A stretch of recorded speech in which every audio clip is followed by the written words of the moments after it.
Most of people probably think that they are conformist enough not to be considered terribly strange or frightening, yet not conformist enough to demonstrate that they are individuals and capable of independent thinking. Conformity is a type of social influence involving a change in beliefs or behavior in order to fit in with a group. Therefore, conformity is clearly worthy of interest and study by behavioral scientists. However, no one understood to study conformity scientifically until the early 1950s.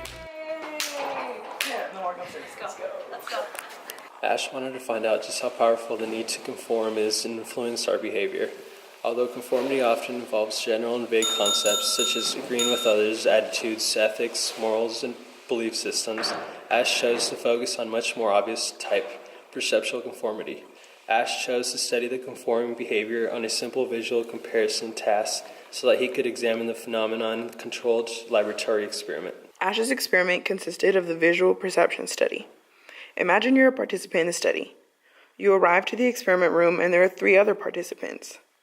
On the board, you see there are 4 lines. You are asked to match line X to either line 1, 2, or 3 based on which one is the same size.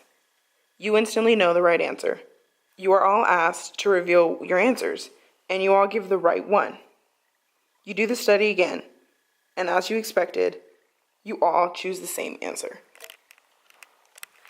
Once again, the same processes happen. The lines are shown and you pick the correct answer in your head, line 3, but the other 3 participants have chosen a different answer, line 1, and they have all chosen the same wrong line.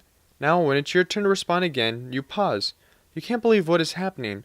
Are all these other people blind? The correct answer is obvious, line 3, isn't it? You must make a decision. Do you maintain your opinion, or do you conform and agree with the others in the group? As you have probably figured out by now, the other 3 participants weren't participants at all, but rather confederates of the experimenter, and were in on the experiment from the beginning, and the answers they gave were, of course, the key to the study of conformity. So how did the real participants in the study answer? Each participant took part in the experimental situation several times.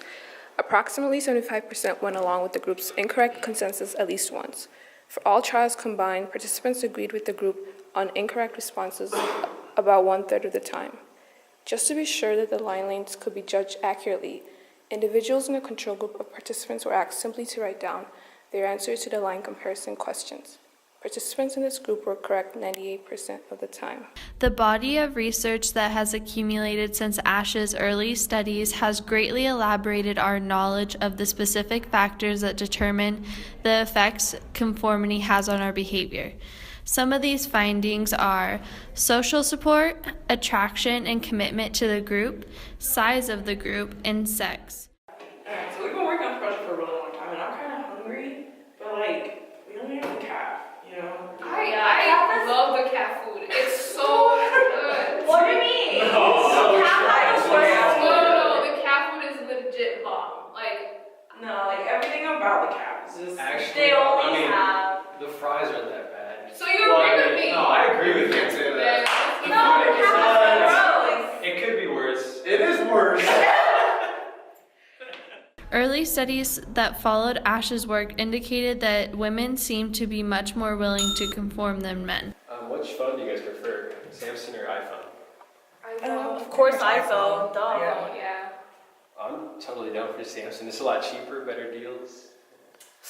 Actually, yeah, I think you're right. Good point, yeah. Of course, Samsung, yeah.